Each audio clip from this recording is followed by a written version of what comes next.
നിന്റെ നൂപുര മർമരം ഒന്നു കേൾക്കാനായി വന്നു ഞാൻ.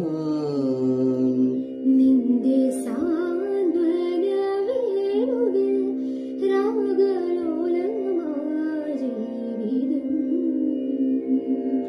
നീ എന്റെ ആനന്ദ നീലാംബരി, നീ എന്നും അണയാത്ത ദീപാഞ്ജലി. ഇനിയും ചിലമ്പണിയോ